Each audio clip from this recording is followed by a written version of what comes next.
I want to start by acknowledging progress. I think it's important that we do so. This morning we've had 9 straight Democrats talk to the FBI about emails without asking for immunity. That's a record. And I suspect the reason that they have not asked for immunity from Director Comey is they would say they've done nothing wrong. I find that interesting because that's exactly what Heather Samuelson and Cheryl Mills' attorneys said. In fact, they said it just a few days ago. And I'll quote it. The FBI considered my clients to be witnesses and nothing more. And then Ms. Mills and Ms. Samuelson's attorney said this. I think this is the most interesting part. The Justice Department assured us my clients did nothing wrong. Well, Mr. Chairman, if you're assuring subjects or targets or witnesses, whatever you want to call them, that they've done nothing wrong, it does beg the question, what are you seeking and receiving immunity from? I mean, if you've done nothing wrong, laptops don't go to the Bureau of Prisons, Mr. Chairman. People do. So the immunity was not for the laptop. The immunity was for Cheryl Mills.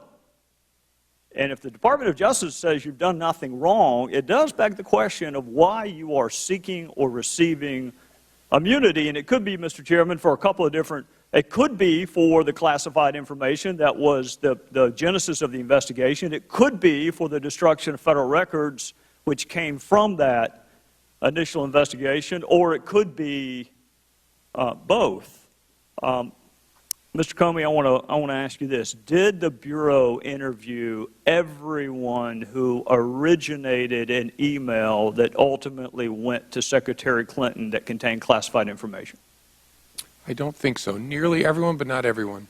Well, you and I had a discussion the last time about intent. You and I see the statute differently. My opinion doesn't matter. Yours does. You're the head of the Bureau. But in my judgment, you read an element into the statute that does not appear on the face of the statute. And then we had a discussion about intent. So why would you not interview the originator of the email to, number one, determine whether or not that originator had a conversation with the secretary herself? There were a handful of people who the team decided it wasn't a smart use of resources to track down. One was a civilian in Japan, as I recall, who had forwarded something that somehow got classified as it went up, and the other were a group of low-level State Department people deployed around the world who had written things that ended up being classified. Nearly everyone was interviewed, but there was a small group that the team decided it isn't worth the resources. Well, to that extent, if you interviewed the overwhelming majority of the originators of the email, will you make those 302s available to Congress? Because I counted this morning 30-something 302s that we do not have. Okay. I'll go back and check. My goal is maximum transparency, consistent with our obligations under the law. I'll check on that. Well, and I appreciate it for this reason. Intent is awfully hard to prove. Very rarely do defendants announce ahead of time, I intend to commit this crime on this date.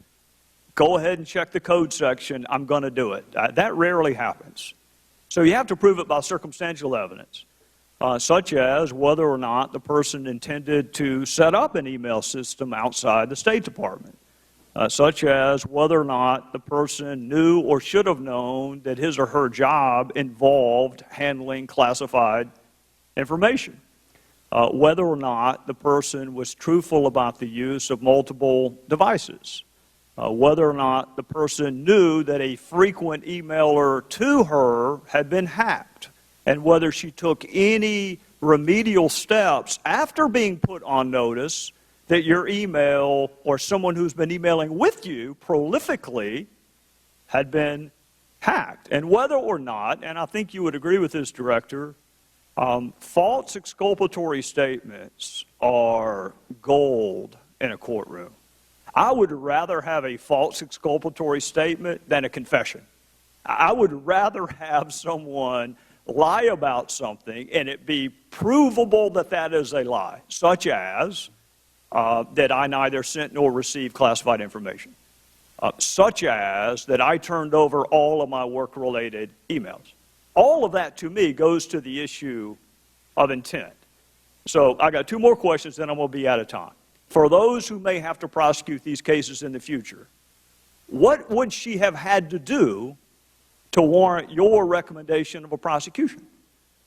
If all of that was not enough, because all of that's what she did, if all of that's not enough, I mean, surely you cannot be arguing that you have to have an intent to harm the United States to be subject to this prosecution. I mean, that's treason. That's not a violation of this statute. No, I think we'd have to be able to prove beyond a reasonable doubt a general awareness of the unlawfulness of your conduct. You knew you were doing something you shouldn't do. And then, obviously, that's on the face of the statute itself. Then you need to consider, so who else has been prosecuted and in what circumstances, because it's all about prosecutorial judgment.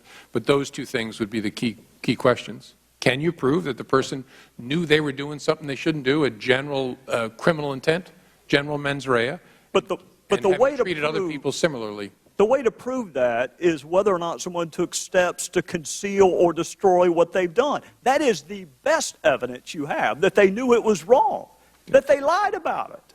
It's very good evidence. Always want to look at what the subject said about their conduct. Well, and there's a lot. There's a lot. If you saw her initial press conference, it all falls under the heading of false exculpatory statement. I'm out of time, Mr. Chairman, but the director did. You started off by giving us examples of things the Bureau has done. And every one of us who's worked with the FBI, that is the FBI that I know. The one that went and saved that girl in North Carolina, that is the FBI that I know. We will make America great again.